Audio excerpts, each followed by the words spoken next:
A lo largo de la historia, descubrimientos arqueológicos emblemáticos fueron mostrados al público sin ningún inconveniente, pero de otros lugares, ya sea por política u otros intereses más oscuros, intentan seguir ocultándolo. Es el caso del que nos ocuparemos hoy, convirtiéndolo en una conspiración más, debido al silencio absoluto que algunas autoridades intentan mantener, pero tanto las personas involucradas como los testigos presenciales y habitantes de la zona confirman su existencia. El misterio de los montes Buceggi.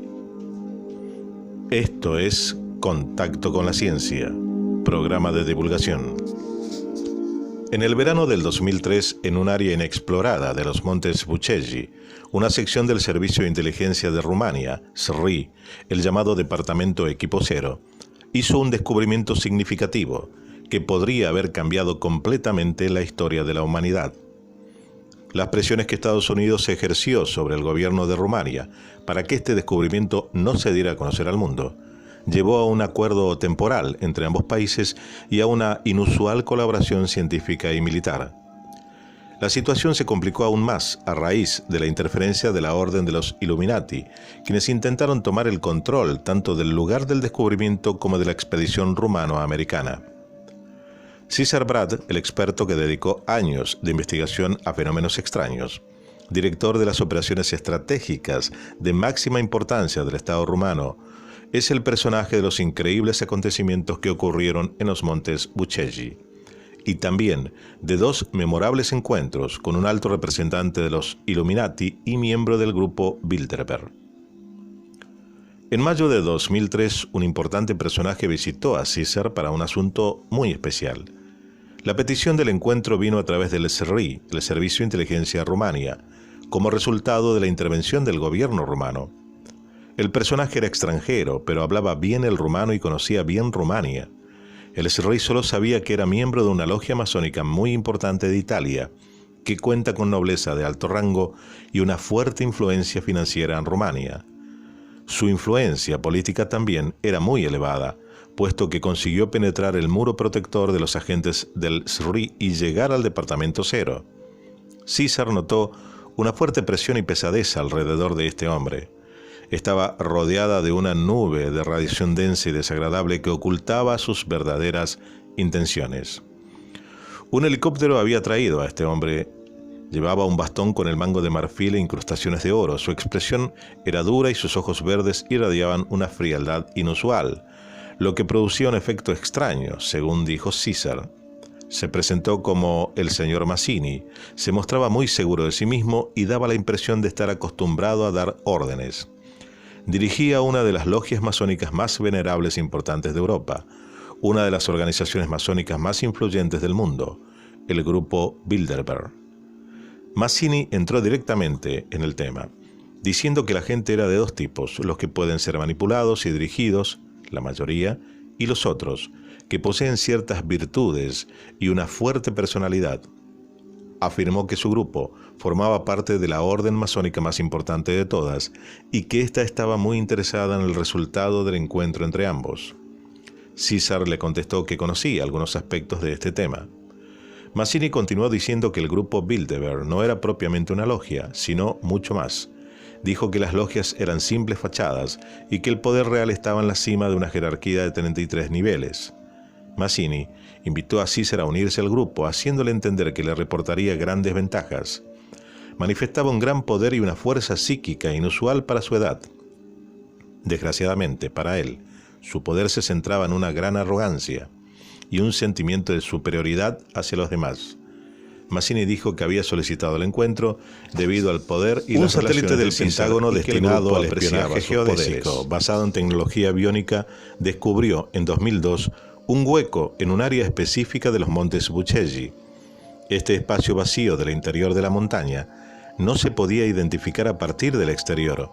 Empezaba directamente dentro de la montaña, a una cierta distancia de la ladera, y tenía la forma de un túnel bien hecho, con un recorrido perfectamente marcado. El escaneo que el satélite hizo de la montaña mostraba dos grandes barreras energéticas, dos estructuras de separación formadas de energía artificial. La primera era como una pared que bloqueaba el acceso al túnel. La segunda era enorme, como una bóveda o una semiesfera situada al final del túnel, cerca del centro de la montaña. Mazzini se dio cuenta de que allí había algo de extrema importancia y que estaba muy bien protegido. Todo el túnel y la bóveda estaban situados en el mismo plano, paralelo al suelo, y la estructura de separación era vertical y semiesférica, siguiendo la forma de la roca de la cima de los montes, llamada Babele. De hecho, la inclinación de la estructura vertical acababa a unos 40 metros entre la roca Babele y la roca Esfinge de los montes Buceggi. El equipo del Pentágono vio que la barrera de energía semiesférica tenía la misma frecuencia vibratoria y la misma forma que otra estructura subterránea muy secreta que había descubierto anteriormente en Bagdad, Irak. Poco después de este descubrimiento estalló la guerra de Irak y unos meses más tarde los americanos tuvieron acceso al mayor secreto de la zona, sobre el que los iraquíes no sabían nada. Mazzini dijo que lo que se encontraba allí tenía que ver con el misterioso pasado de la Tierra y la historia de la organización a la que él pertenecía. Cuando la investigación del Pentágono advirtió la similitud de la estructura subterránea cerca de Bagdad y la de Buceggi, Mazzini y la logia masónica a la que pertenecía de pronto se llenaron de ansiedad. Estuvieron a punto de un ataque de nervios al saber que esta estructura, mucho más grande y compleja que la de Irak, estaba en territorio rumano. Mazzini aportó el plan adecuado para llegar al túnel, tal como habían calculado los expertos del Pentágono. La entrada era posible a cerca de 60 o 70 metros de distancia de la primera barrera energética en el lado de la montaña. Mazzini prometió tecnología militar americana ultra sofisticada para conseguir perforar la primera barrera energética. Era una máquina muy potente que perforaba rocas a alta velocidad con un fuerte chorro de plasma y un campo magnético rotativo. Mazzini exigió absoluta discreción sobre el tema. Al principio, la máquina que hacía la perforación mostraba una extraña desviación del campo magnético, pero más tarde corrigió su trayectoria. La entrada parecía una estación de metro, con las paredes pulidas y llevaba al enigmático túnel descubierto por el satélite. Al final del túnel, había una enorme piedra que se movería deslizándose hacia la izquierda. Antes de acceder a la puerta, sin embargo, había que atravesar una gran barrera energética. 3 personas del primer equipo especial de intervención estuvieron muy cerca de la barrera invisible. La tocaron por imprudencia y murieron de paro cardíaco al instante. Cualquier objeto, ya sea piedra, plástico, metal o madera que la tocara, se convertía inmediatamente en fino polvo. Se presentaron también al lugar 2 generales del Pentágono y el consejero de la presidencia de Estados Unidos. Dando golpes al triángulo desde el centro de la roca cuadrada y pulida, César puso en marcha la gran puerta de piedra que en silencio se deslizó dentro de la pared. Este único gesto desconectó la barrera energética y abrió la puerta de piedra. Ahora se podía ver la galería en todo su esplendor, aunque no había ninguna fuente de luz. La gran galería estaba igual iluminada. Después de desconectar la barrera energética, sin embargo, el gran escudo semiesférico del lado opuesto de la cámara de pronto subió su vibración y empezó a emitir una radiación más alta. Observando detenidamente la pared dentro de la gran galería, se veía que aunque parecía sintética, algo orgánico formaba parte también de ella. Tenía el color del aceite, pero sus reflejos eran verdes e incluso azules. El material de la pared era algo rugoso al tacto y no se podía rascar ni doblar. Resistía a cualquier intento de rotura, pinchazo o corte. Las llamas de fuego se autoabsorbían de manera extraña. De hecho, el fuego no prendía en este material. Era una mezcla de materia orgánica e inorgánica. A unos 85 metros, la galería de pronto se dirigía a la derecha en un ángulo cerrado. A lo lejos se veía una luz azul que brillaba como una estrella. Esta luz era solo el reflejo del escudo protector de energía. Al asesor en seguridad nacional de Estados Unidos le llegó la notificación de que el escudo energético de Irak en Bagdad se había activado de golpe y vibraba a una alta frecuencia. Delante del escudo apareció un holograma de la Tierra que dibujaba progresivamente el continente europeo. Luego se dirigía al sudeste, a los montes Buceggi de Rumania, y finalmente mostraba la localización de la galería. Era obvio que los dos escudos hemisféricos de energía estaban directamente conectados. En este punto la presidencia de Estados Unidos fue advertida de lo que ocurría y se puso en contacto con la diplomacia de Rumania a través del servicio de inteligencia. En solo 20 minutos, toda la operación quedó al descubierto. El plan de Mazzini se había ido al agua. En un principio ellos querían tener el control de la operación, pero los políticos rumanos, que tenían derecho a estar al corriente del asunto, se asustaron y no supieron hacer frente a los acontecimientos. La tensión diplomática fue subiendo y más todavía aún cuando Washington exigió comunicarse urgentemente con los generales del Pentágono que estaban en el escenario de la operación. La reunión urgente del Consejo Supremo para la Defensa generó una oleada de apoyo hacia el Departamento Cero. La mayoría de los presentes a la reunión estaban conmocionados por la noticia que acababan de recibir. La comisión decidió continuar la investigación y hacer el inventario de todo lo encontrado en la Gran Galería, pero bajo la supervisión del Departamento Cero. Desde Bucarest llegaron un montón de órdenes que se contradecían, algunas muy contundentes, otras más escurridizas, pero todas delatando la gran tensión de fondo. Los miembros del comité estaban reunidos permanentemente y en contacto con los que estaban en el Monte Buceggi. Después de discutir el tema desde todos los ángulos posibles, decidieron hacer público el descubrimiento. El Estado de Rumania iba a hacer una declaración formal al mundo entero, pero algunos miembros del comité se opusieron rotundamente a ello. Cuando se informó a la diplomacia americana de que Rumania iba a dar la noticia de los descubrimientos a los medios de comunicación del mundo, se hizo el caos. La Casa Blanca se puso en contacto telefónico con el presidente y en pocas horas Estados Unidos bloqueó todas las transacciones financieras con Rumania y el acceso a todas las instituciones financieras.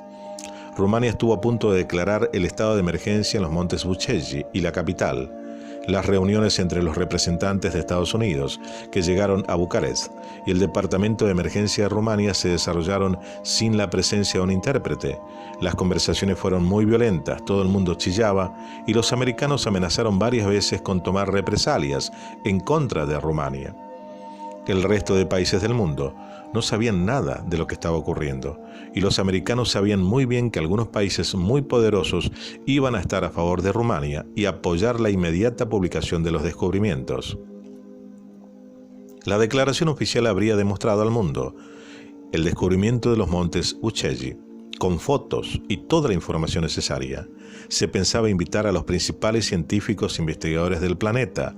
Lo más importante de todo es que se habría revelado el verdadero origen de la humanidad y la verdad sobre la historia, casi absolutamente falsa, que conocemos.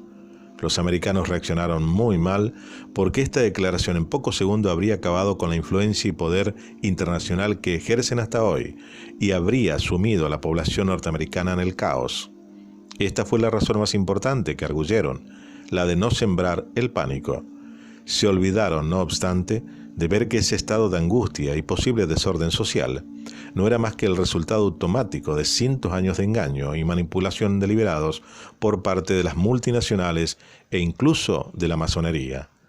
También intervino el Papa, llamando a la moderación antes de que la humanidad diera ese gran paso fundamental. Desde el Vaticano se prometió ofrecer ciertos documentos de gran importancia al Estado de Rumania, procedentes del antiguo archivo papal, que demostraban la importancia del descubrimiento de los Montes Buceggi. Después de 24 horas de conversaciones, Rumania y Estados Unidos llegaron a un acuerdo y decidieron cooperar bajo condiciones precisas. Rumania tenía que aplazar la declaración e ir presentando los hechos paulatinamente al mundo. La Gran Galería terminaba abruptamente en una gran cámara de 30 metros de altura y 100 metros de longitud. La sala era más pequeña que la de la entrada a la montaña y estaba protegida por el escudo de energía.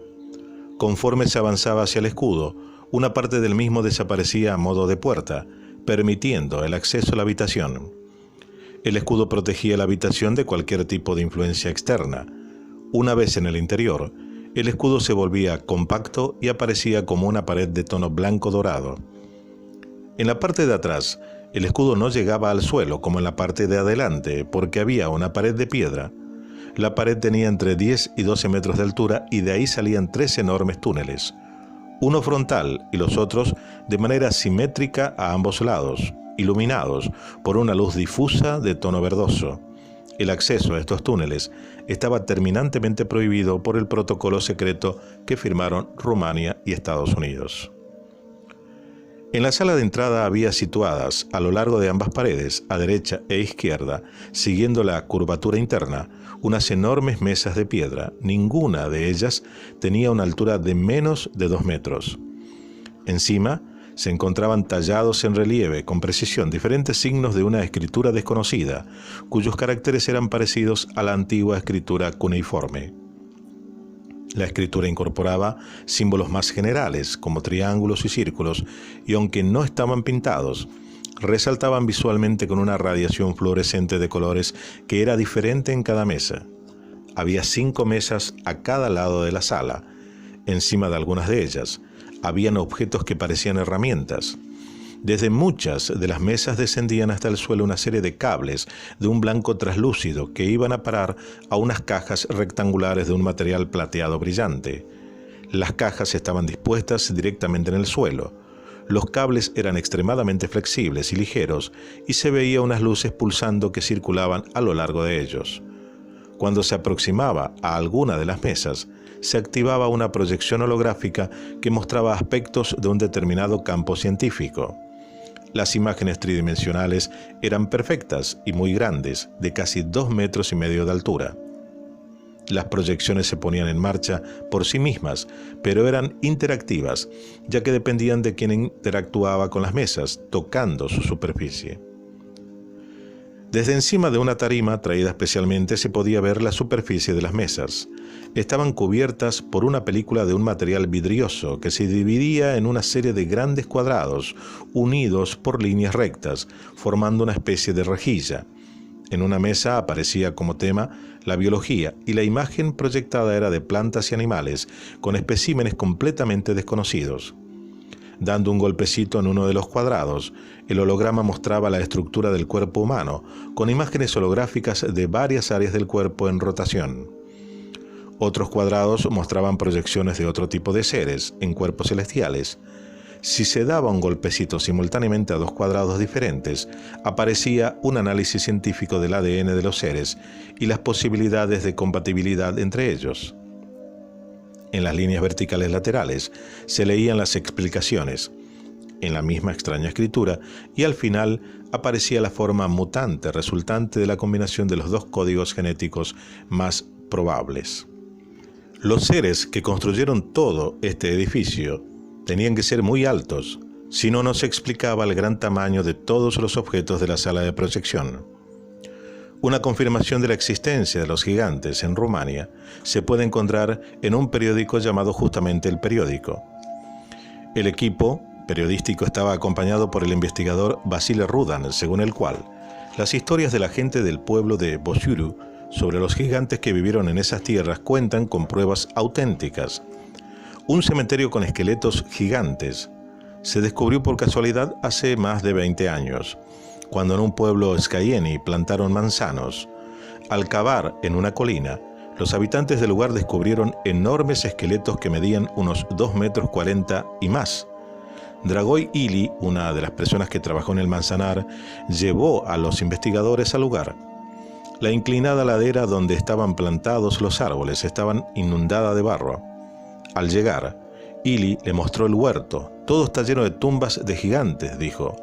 Estábamos cavando agujeros para los plantones cuando nos encontramos con una cabeza humana del tamaño de una calabaza. Ninguno de nosotros había visto nunca nada así. Estábamos asombrados. Seguimos cavando y encontramos los huesos de unos pies, grande como el tronco de los viñedos. El muerto tenía que ser muy grande, enfatizó.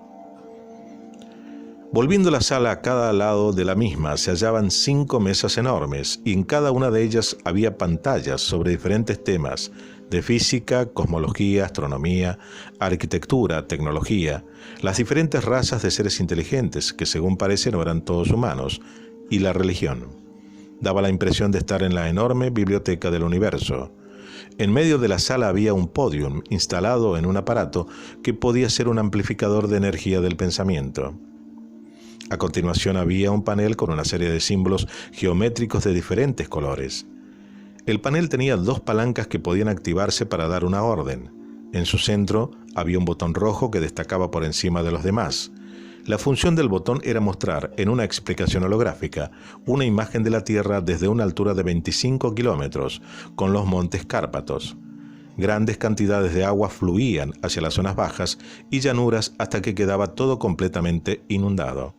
Entonces, desde el territorio de la actual Rumania y parte de Hungría y Ucrania, aparecían ríos gigantes desde todas las direcciones que iban a las montañas y a la meseta de Transilvania. A partir de ahí, la imagen se centraba todavía más en Rumania. Prácticamente todo el territorio quedaba inundado y se formaba un mar. Solo sobresalían 5 picos de montañas como pequeños islotes. Activando las palancas del panel, las aguas retrocedían de todo el territorio y se dirigían a un mismo punto de las montañas del macizo Rezesat-Gudna. Estábamos ante un verdadero manual. Detrás del panel de mando había un espacio de 3 metros por 3 en el que se hallaba colocada una ánfora, cuyo contenido era probablemente el descubrimiento más importante de todos. Eso era lo que Mazzini para sí mismo quería y para la élite masónica. El ánfora estaba llena de un fino polvo blanco. Los investigadores encontraron que la sustancia tenía una estructura cristalina desconocida de oro monoatómico, muy difícil de obtener especialmente en su fórmula de gran pureza. Mazzini tuvo conocimiento de la existencia del ánfora incluso antes de penetrar en la habitación. Incluso el oro en polvo en su forma pura estimulaba ampliamente ciertas vibraciones y el intercambio de energía a nivel celular y neuronal. Ello produce un acelerado proceso de rejuvenecimiento. Teóricamente, un hombre puede vivir en el mismo cuerpo físico durante miles de años siempre y cuando consuma de vez en cuando una cantidad estipulada de oro monoatómico en polvo. Esto explica muchos aspectos misteriosos de la increíble longevidad de algunos personajes importantes y muestra las intenciones ocultas de la élite masónica mundial. En el medio del cuadrado había una gran bóveda que proyectaba un holograma con los aspectos principales del pasado más lejano de la humanidad desde su origen y, según ello, la teoría de la evolución de Darwin era completamente falsa. El verdadero origen de la humanidad quedaba plasmado en una forma holográfica comprimida. Después de estas lecciones sobre la verdad, podemos decir que el 90% de la historia de la humanidad es falsa y está manipulada. Aunque parezca increíble, los sucesos históricos que consideramos reales son en su mayoría mentira, mientras que los mitos y leyendas de las diferentes culturas se acercan más a la verdad. Esta extraña inversión de la realidad creó muchos conflictos y problemas entre la gente en el pasado. La mayoría de las teorías arqueológicas son también falsas. Algunas fantasías de los académicos, como la extinción de los dinosaurios hace 65 millones de años, así como el hecho de considerar los antiguos continentes de Lemuria y Atlántida, por ejemplo, que sean un mito, quedan con esto anuladas ante la proyección holográfica que muestra claramente cómo ocurrieron las cosas en realidad. Cada vez que el holograma mantenía la imagen de un suceso concreto, en el fondo se proyectaba el mapa celeste, marcando la posición de las principales estrellas y constelaciones en ese preciso momento, lo que permitía datar con exactitud los acontecimientos que estaban mostrando. Los túneles se recorren miles de kilómetros en 3 áreas diferentes del planeta. El túnel de la izquierda lleva a Egipto, a un conjunto de edificaciones secretas aún no descubiertas, enterradas bajo la arena del desierto. El túnel derecho va a parar a una estructura similar, pero más pequeña en la meseta del Tíbet. Este túnel tiene 3 ramificaciones secundarias, una que lleva a un área de Bushehr, cerca de los montes Cárpatos, otra lleva a la estructura subterránea de Irak, cerca de Bagdad, que hemos mencionado anteriormente, y la última va hasta debajo de la meseta de Gobi, en Mongolia. El tercer túnel, situado en el centro de los otros 2, contiene un mundo secreto sobre el que los Estados Unidos querían total garantía. Teniendo en cuenta la enorme influencia política y de relaciones del venerable Mazzini y los masones en la estructura política de Rumania y Estados Unidos, se sospecha que estos intentan gradualmente tomar el control mediante factores externos relacionados con los intereses a nivel de Estado. No obstante, hay personas muy importantes en el mundo político y administrativo que tienen conocimiento de los planes de estos masones e Illuminatis y se oponen con vehemencia a ellos, especialmente en el caso de los montes Buceggi. El túnel central que se dirige hacia el centro del planeta puede que proporcione información sobre el origen de la estructura interior de la montaña y quienes la construyeron. Se habían puesto en marcha intensos preparativos para expediciones que iban a explorar los 3 túneles de la siguiente manera.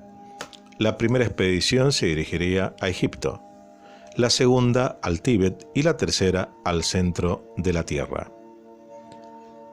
A pesar de los años transcurridos y de la promesa hecha por el gobierno rumano de ir dando a conocer de a poco información sobre lo encontrado en el monte Buceggi, la presión de aquellos países involucrados persiguiendo quién sabe qué oscuros intereses siguen presionando para que esto continúe vedado al público, demostrando una vez más que la culpa de todo por falta de conocimientos son de los que nos gobiernan. A modo de ejemplo, en el año 2009 una conocida televisión local rumana presentó brevemente los sucesos que nombramos aquí. Después de la emisión del programa, el canal recibió una llamada telefónica amenazándoles. La pregunta es si algún día sabremos toda la verdad y seremos por fin merecedores de ese conocimiento que originalmente nos legaron nuestros creadores. ¿O seguiremos siendo marionetas del sistema hasta que se diga basta? Solo el tiempo nos lo dirá, y allí estaremos nosotros para divulgarlo. Esto fue Contacto con la Ciencia, programa de divulgación. Suscríbase.